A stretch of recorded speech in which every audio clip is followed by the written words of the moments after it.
Chicos, muy buenas noches. El día de hoy desarrollaré lo que es el capítulo 6 de embriología que titula de la tercera a la octava semana, lo que se conoce como el periodo embrionario. ¿Ya? Ya, antes de empezar, hay como una discrepancia entre los límites en lo que vendría a ser el periodo embrionario, ¿ok?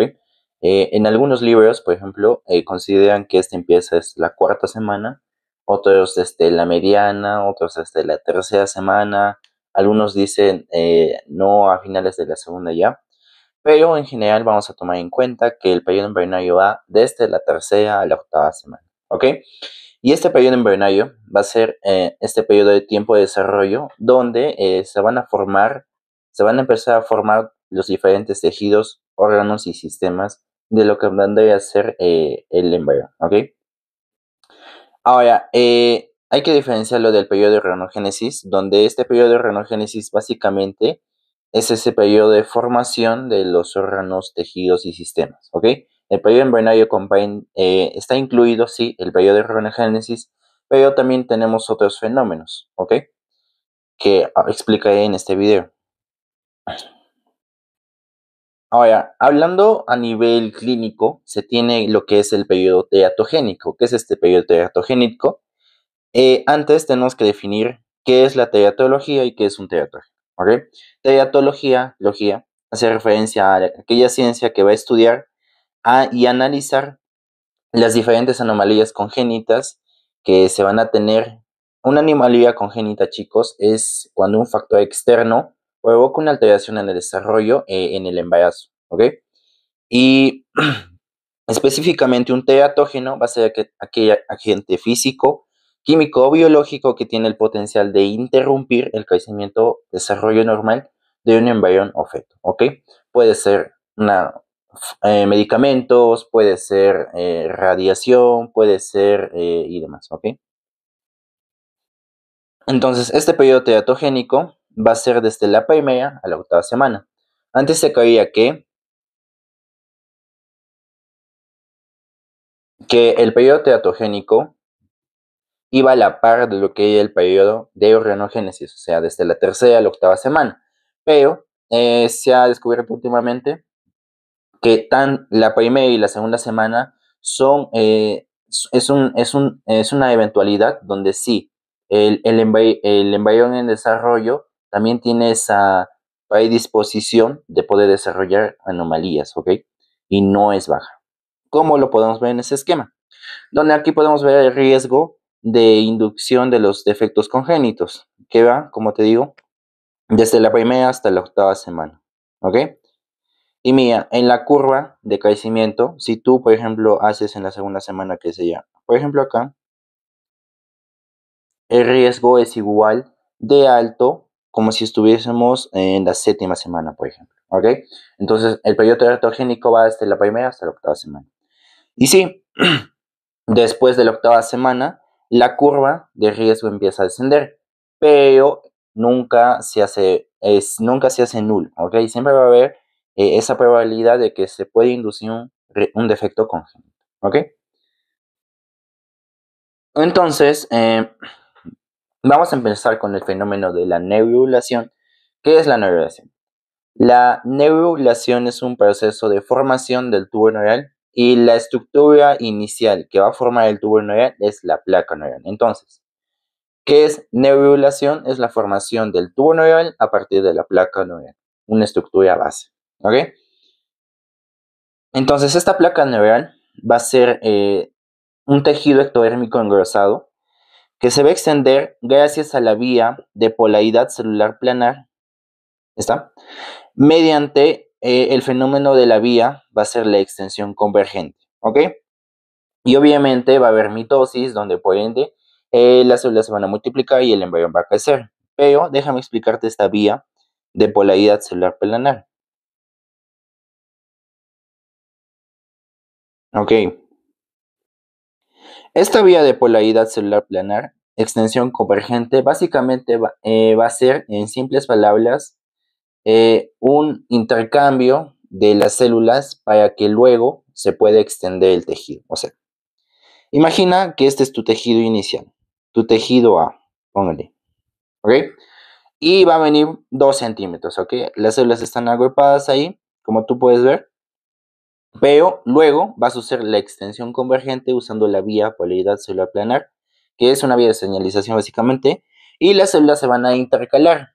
Mira, se intercalan las células de color verde con las células de color anaranjado, ¿ok? Esto es una ilustración, pero la idea es que tengas que básicamente es un intercambio de posición celular, la extensión convergente.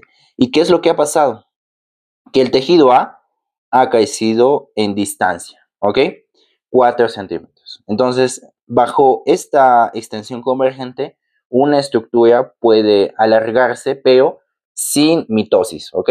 Claro, en aquí también va a haber mitosis, pero la estructura que es la placa neural no se va a extender simplemente por mitosis. Va a crecer, se va a desarrollar también por el fenómeno de extensión convergente, ¿ok? Acá tenemos a un corte transversal, aproximadamente a los 16 días, donde podemos ver el borde del amios, el saco vitelino, la estereolina primitiva, que es importante para la gastrulación, la formación de las 3 capas germinativas, y el nodo primitivo. Ahora, mira, a los 18 días, el embrión ha sufrido un fenómeno de extensión, ¿ok? El embrión se extiende cuando crece, ¿ok? Y pueden decir, el embrión se extiende la placa neural, que es una estructura dentro del embrión, también se va a extender. Y esto va a ser por mitosis y por extensión convergente. ¿Ok? Entonces aquí tenemos a la placa neural, que como te dije es un engrosamiento ectodérmico, que va a aparecer aproximadamente en el día 18 19. ¿Ok? Ahora, para el día 20 aproximadamente vamos a tener a la formación de los pliegues neurales y del surco neural, ¿ya? Y más o menos quiero que te hagas una idea de lo que ha pasado aquí, ¿ok? Entonces, lo que ha pasado es que, por ejemplo, esto ya el tejido ectodérmico y se ha engrosado, y este sí engrosado, ¿ya? La placa neural, ¿ya? ¿Qué es lo que va a pasar? Esta es la placa neural, ¿ya? La placa neural. Va a haber una formación de pliegues hacia lateral, o sea, los pliegues neurales, como un libro, van a empezar a crecer hacia lateral, como ves, hacia lateral, ¿ya? Y por ende, si va a haber estructuras laterales que están proyectadas hacia superior lateral, se va a formar un surco en el medio, o sea, esto, ¿ok? Esto sería el surco neural. Más o menos es así la idea, ¿ok? Luego, para el día 22, vamos a tener que los pliegues neurales se van a empezar a fusionar, ¿ok? O sea, placa neural, tejido ectodérmico engrosado. Aparecen pliegues neurales, empiezan a crecer en dirección superior lateral y también se forma un surco neural en el medio, ¿ok? Luego, estos pliegues neurales empiezan a como que acercarse uno a uno hasta que en un momento dado, en una parte cervical o medial, ¿ok? Se van a empezar a fusionar. Se fusionan primero, por así decirlo, a región del cuello o del medio del cuerpo y luego se empieza a cerrarse en dirección craneal y luego en dirección caudal también, ¿ok? Formando lo que es el tubo neural, ¿ok? Básicamente es así. Y como es un tubo, como se forma el tubo neural, vamos a tener un hueco en la parte superior, también llamado neuropodio anterior, y en la parte inferior el neuropodio posterior, ¿ok? Entonces, básicamente, los pliegues neurales se han fusionado, formando lo que es el tubo neural, ¿ok? Estos se cierran, los pliegues se van cerrando en posición craneoescalar a lo largo del tubo, para la formación del tubo, teniendo lo que es un neuropodio anterior, o sea, un agujero superior, y el neuropodio posterior, un agujero inferior, ¿ok? Que el neuropodio anterior se va a cerrar lo que es el día 25 y el posterior en el día 28, ¿ok?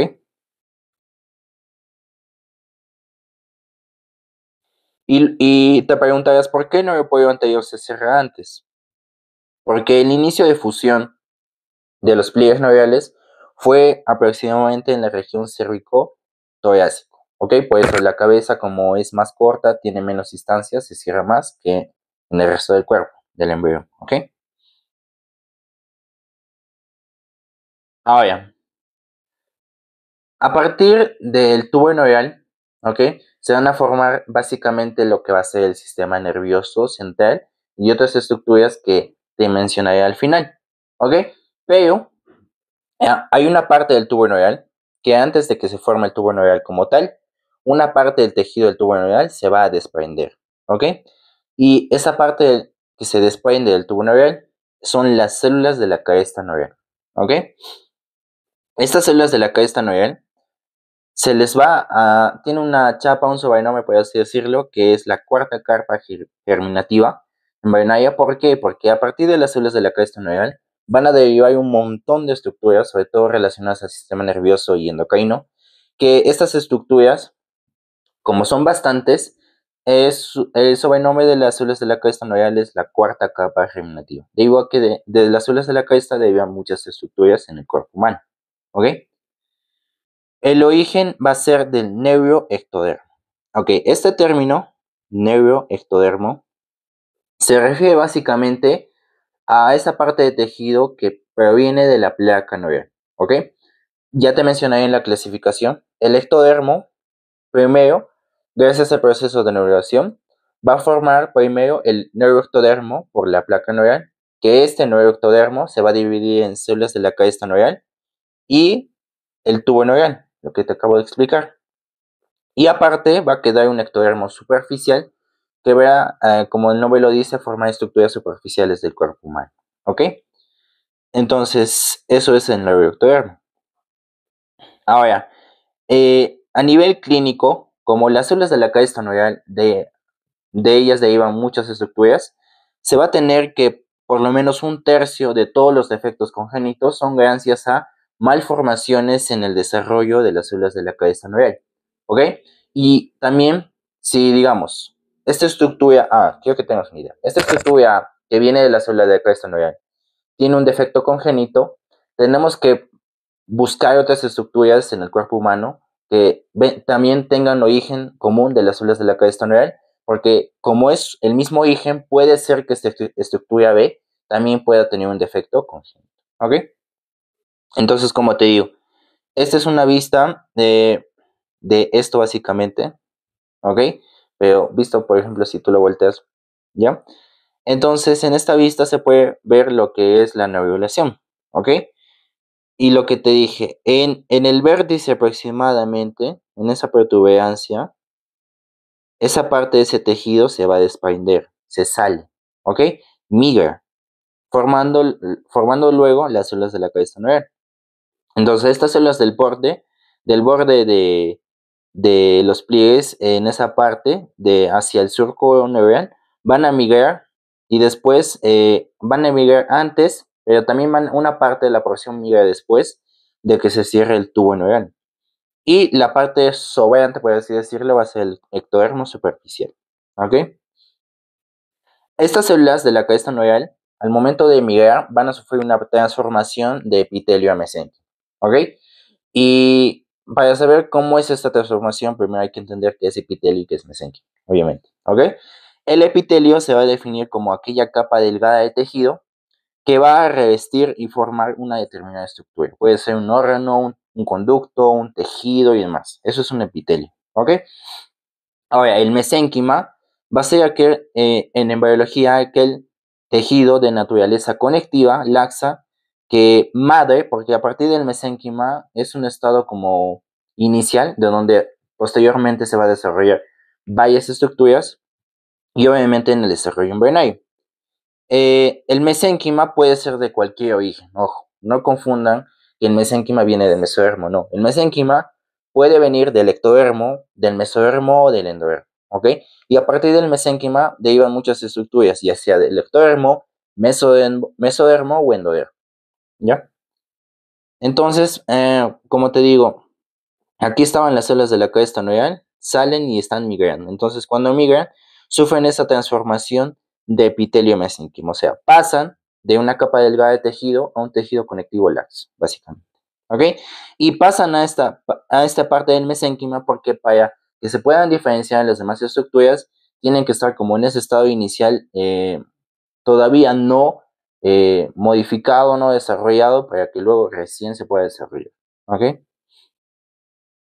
Entonces, como te digo, el ectodermo, gracias a la formación de la placa neural y de la denervación, vamos a tener lo que es el nuevo ectodermo que va a formar el tubo neural, pero una porción del tubo, ese borde se desprende, migra, sufre una transformación y forma las células de la cresta neural. Y lo sobrante básicamente es el ectodermo superficial, ¿ok? Ahora vamos a hablar de lo que es la capa germinativa mesodérmica, o sea, el mesodermo básicamente. Y vamos a tener que al inicio este mesodermo va a ser una capa delgada, ¿ok? El mesodermo al inicio es una capa delgada de tejido laxo, ¿ya? Y esta es una ilustración, se le ha hecho como que un corte, ¿vieron? Un corte, donde podemos ver la cavidad amniótica, el disco germinativo del tallo laminar con el ectodermo, mesodermo, y como te digo, el ectodermo va a ser de color rojito, y este va a ser al inicio una capa delgada. ¿Qué va a pasar? Que esta capa delgada va a sufrir un engrosamiento, ¿ok? Un engrosamiento general. Y específicamente a lo que es en la línea media, esta línea, específicamente ahí, se va como que engrosar, pero dividiéndose como en dos caestas, ¿ok? O sea, se engrosa, digamos así y así, ¿ok? En esta parte media se engrosa y tiene como que dos caestas, ¿ok? Entonces, a esa parte que tiene como que dos caestas, se le va a llamar lo que es el mesodermo paraxial, ¿ok? Y se le llama paraxial debido a su ubicación, porque para significa al lado de, y axial se refiere a lo que es el axis, el eje, ¿ok? Ahora, en la parte lateral, este mesodermo, al inicio, va a ser así, digamos, ¿ya? En la parte lateral. O sea, también se engrosa y va a ser así, en la parte del mesodermo lateral. Pero, ¿qué va a pasar? Como ves en la imagen, van a empezar a formar cavidades. ¿Y eso por qué? Porque el embrión está en crecimiento, ¿ok? Y también está en plena eh, el embrión se está curvando y por ende la mitosis, por así decirlo, no va a satisfacer, no va a completar básicamente todo en el mesodermo lateral y van a aparecer cavidades celulares en la parte lateral. Y estas cavidades celulares, luego, va a haber un crecimiento, se deben gracias a ese crecimiento elevado del embrión y su plegamiento, ¿ok? Como te dije. Entonces, fíjate, la parte lateral en inicio era simplemente así. El embrión creció de más, se plegó y aparecieron cavidades porque la mitosis no pudo satisfacer el llenado de todo ese espacio, digamos. ¿Ok? Luego estas cavidades se van a juntar y van a dividir el mesodermo lateral. Esto, digamos, se juntan. Se juntan, se juntan, se juntan. Y van a dividir al mesodermo lateral como que en dos partes. ¿Ok?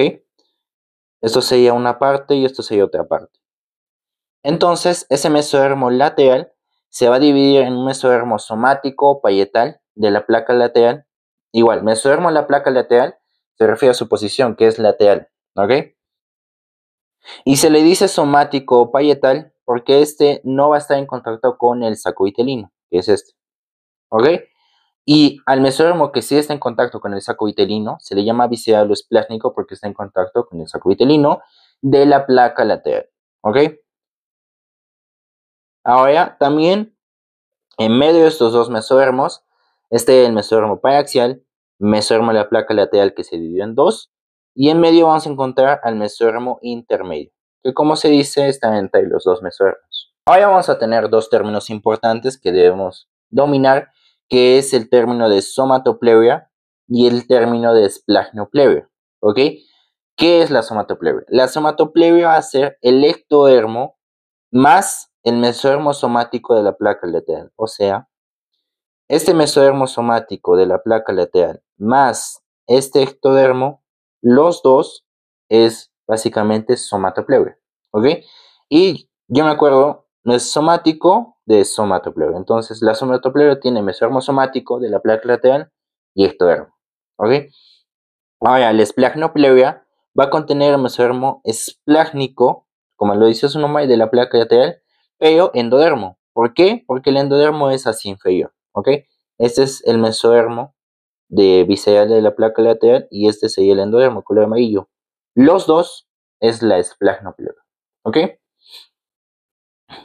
Ahora, tanto el mesodermo somático como el mesodermo esplácnico van a revestir posteriormente lo que es la cavidad o celomento embrionario, que se formará debido a lo que es el plegamiento lateral y medial del embrión.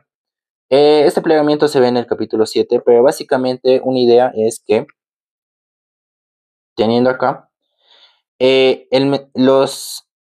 ya sea la esplagnopleuria de ambos lados, van a empezar a como, primero va a salir una evaginación, ¿ok?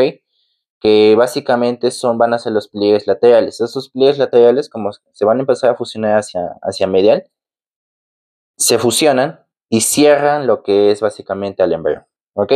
Eso es hacia ese lado. Tú lo volteas, imagínate, lo volteas y vas a tener la parte del medio. Entonces también los pliegues mediales van a empezar a fusionarse, se van a cerrar y luego el embrión se cerró completamente gracias a ese plegamiento. Básicamente es así, ¿ya? Ahora, hablando específicamente de lo que es el mesodermo paraxial, vamos a tener que este mesodermo paraxial se va como que dividir en dos partes. Una parte segmentada y una no segmentada. La no segmentada va a estar en la parte superior de la cabeza y en una parte cervical. Y la segmentada va a ser de cervical hacia la caudal, o sea, en el resto del cuerpo. ¿Ya? Esa parte que no se segmenta del mesodermo paraxial, o sea, que simplemente se queda como tejido, son los llamados somitómeros, ¿ok? Luego, los somitómeros van a formar estructuras que te mencionaré también, determinadas estructuras, ¿ok? Ahora los somitas va a ser esa parte que sí se segmenta, esa parte como que esta es la placa del mesodermo y esa parte se divide en porciones, ¿ok? Y esas porciones son los somitas. Entonces vamos a tener que el mesodermo biaxial va a incluir tanto a los somitómeros como a los somitas, ¿ok? Ahora, los somitas son importantes que aparte de formar las muchas estructuras que veremos también, que son relevantes, los somitas van a ser un método de cálculo de la edad del embrión, ¿ok? Y aquí tenemos una tablita de Lachman, donde tenemos, por ejemplo, que en el día 20 van a aparecer los somitas, aproximadamente de 1 a 4. Estos siguen una secuencia de 3 a 3, excepción en el día 24, ¿ok? Que son 4. Bueno, esto es un aproximado, ¿ok? Esos se siguen desarrollando y luego vamos a tener que al final de la quinta semana, en el día 34 y 35, vamos a tener de 42 a 44 pares de somitas, chicos. Pares de somitas, porque esto es tanto en el lado como que derecho o izquierdo, ¿ok? No lo vean solamente de un lado, ¿ya? 42 a 44 pares de somitas. ¿Y cuáles son estos pares? Estos 42 o 44 pares de somitas van a ser 4 pares occipitales de somitas, 8 cervicales, 12 torácicos, 5 lumbares, 5 sacros y 8 10 coccygios, ¿ya? Y si te percatas, ¿ok? Esto como que tiene una relación con la columna vertebral. Y sí, los somitas luego van a formar lo que es las vértebras, ¿ok? Pero en aquí, estos 4 pares occipitales, un par van a desaparecer, se van a ataciar o obliterar. Y de los 8 a 10 coccygios, los 5 a 7 coccygios van a igual desaparecer, ¿ok? Ahora, vamos a tener que esos somitas van a seguir un proceso de desarrollo, lo que se llama la diferenciación de los somitas, donde vamos a tener al inicio lo que es un mesodermo paresomítico, ¿ok? Y el nombre te suple básicamente paresomítico, o sea, es esa parte del mesodermo paraxial que va a formar los somitas. Todavía no son los somitas, va a formar los somitas paresomítico, ¿ya? Precursor de los somitas, donde vamos a empezar con el proceso. Primero vamos a tener un estado de esfera de células, básicamente de una naturaleza mesenquimatosa, de mesenquio, ¿ok? O sea, los somitas, como se puede ver en las imágenes de embriones de aproximadamente 4, 5, 6, 7 semanas, tienen como bolitas en la parte posterior lateral del embrión, y esas bolitas es como el primer estado de desarrollo de los somitas, que es el estado de esfera de células, ¿ok? Luego, esta esfera de células va a adquirir una configuración de dona, ¿ok? Una dona porque tiene una estructura y en el medio tiene un espacio, ¿ok? Un agujero, una configuración de dona. Pero en esta parte, de nuevo, esa parte mesenquimatosa ahora va a adquirir características más de epitelio, o sea, como que de esa parte tejido conectivo de nuevo laxo se va a agrupar en un conjunto de células, ¿ya?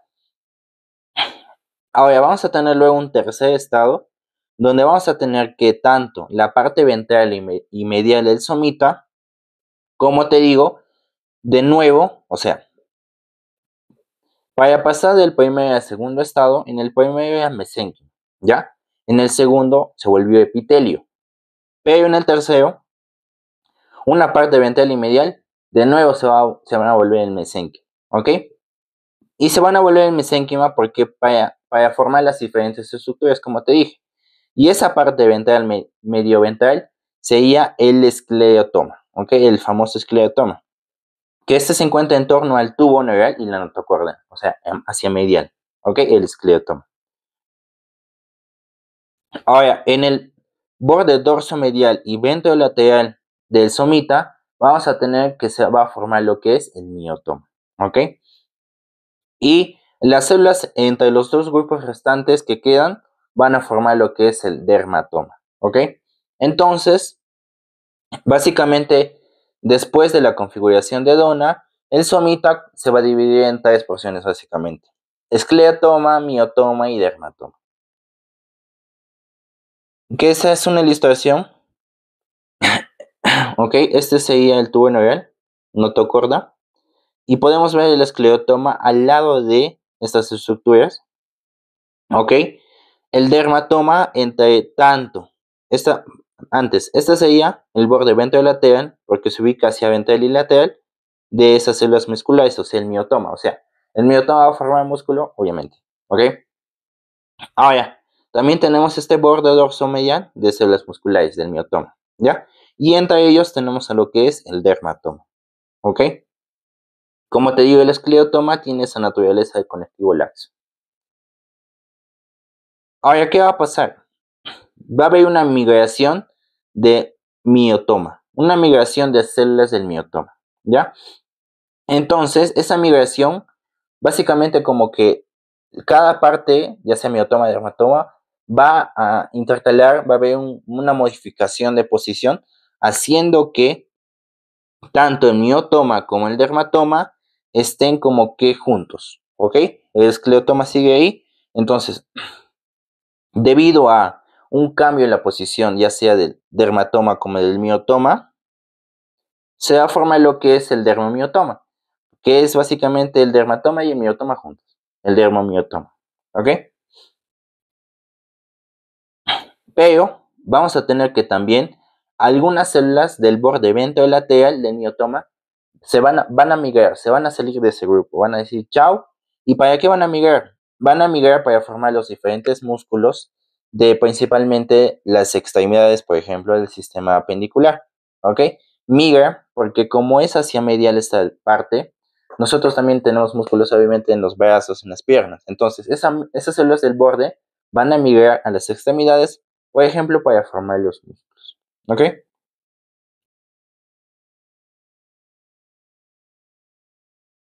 Ahora, cada miotoma y dermatoma va a tener su propio componente nervioso, independientemente al sitio al que migren sus células. O sea, ¿qué significa esto? ¿Ya? Ya te diré qué forma luego esos miotomas y dermatomas, y cada uno cuenta con su propia, digamos, inervación, ¿ok? Ahora, el sitio a que migran sus células, por ejemplo, las células, como te mencioné, del borde ventrolateral, no va a ser un factor para que luego esa parte que migra sigue siendo inervada debido a su origen inicial, ¿ok? Básicamente ello. Ahora, vamos a tener también el mesodermo intermedio, que como te digo, este mesodermo está entre tanto el paraxial y el de la placa lateral. Y este va a ser el que va a formar la gran mayoría de órganos del sistema oviogenital, ¿ok? Que ese es otro capítulo por hablar. Ahora, vamos a hablar del mesodermo de la placa lateral, que es hacia lateral, que como te mencioné, este se divide en una parte parietalosomática y una visceral o esplánica, ¿ya? Que luego en el plegamiento del embrión, que se ve también en un capítulo, vamos a tener a los pliegues laterales, ¿ok? Que básicamente son formados por la somatopleuria. Y luego también vamos a tener que en la pared del tubo intestinal va a ser formada por la esplagnopleuria, ¿ok? Esto ya es básicamente plegamiento del embrión, ¿ok? Más o menos quiero que tengas una idea. Ahora vamos a hablar de la formación de la sangre y de los vasos sanguíneos, ¿ok? Estos componentes derivan del mesodermo de la placa lateral, ¿ok? Pero tanto los vasos sanguíneos como la sangre a nivel embriológico tienen un origen común, que son los famosos hemangioblastos, ¿ok? Los hemangioblastos van a ser células, ¿ok? En un estado latente que luego se van a poder diferenciar tanto en estructuras células sanguíneas como en componentes de pared de vasos sanguíneos, ¿ok? Entonces, ¿cómo se van a formar los vasos sanguíneos? Estos vasos sanguíneos se forman básicamente por dos procesos, la vasculogénesis y la angiogénesis, ¿ok? Y si te preguntan cómo se forman los vasos sanguíneos, algunos solamente dicen vasculogénesis y está en partes bien, pero tienes que añadirle a ello angiogénesis, porque hay una diferencia. La vasculogénesis se refiere específicamente a la formación de los primeros vasos que provienen de estructuras iniciales llamadas islotes sanguíneos, ¿ok? Entonces, vasculogénesis es formación de los primeros vasos. Angiogénesis es formar vasos nuevos a partir de esos vasos preexistentes formados. Eso es sus angiogénesis, ¿ok? Y este proceso de angiogénesis se da por un proceso de gemación, o sea, se formó por vasculogénesis este vaso sanguíneo. Ahora, le sale una yemita, digámosle. Esa yemita se desarrolla, esa formación de la yema se llama gemación. Esa yema se desarrolla y se forma otro vaso sanguíneo, angiogénesis. ¿Ok? Ahora, vamos a tener que el primer órgano hematopoyético, pero de naturaleza extraembrionaria, muy importante, chicos, extraembrionaria va a ser el saco vitelino.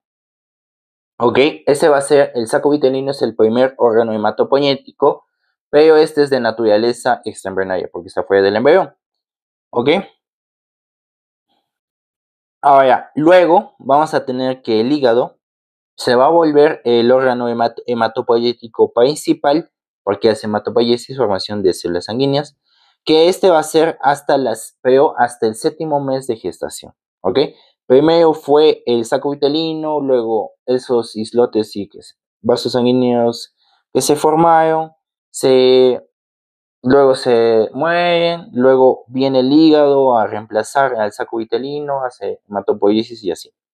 Se cree que el saco vitelino empieza a formar lo que es vasos sanguíneos para poder dar como un paso, un periodo de práctica, un periodo de preparación para permitir al hígado formar lo que son luego los vasos sanguíneos, ¿ok? Luego, obviamente, como en el humano, el encargado de este proceso va a ser la médula ósea roja en los huesos, que este va a ocupar desde el séptimo mes que lo deja el hígado hasta actualmente, ¿ok? Donde sintetizamos nuestras células sanguíneas. Ahora vamos a hablar del componente germinativo endodérmico, el endodermo básicamente. Y antes de hablar de ello, tenemos que conocer básicamente lo que va a ser la membrana orofaringe y la membrana cloacal, ¿ya?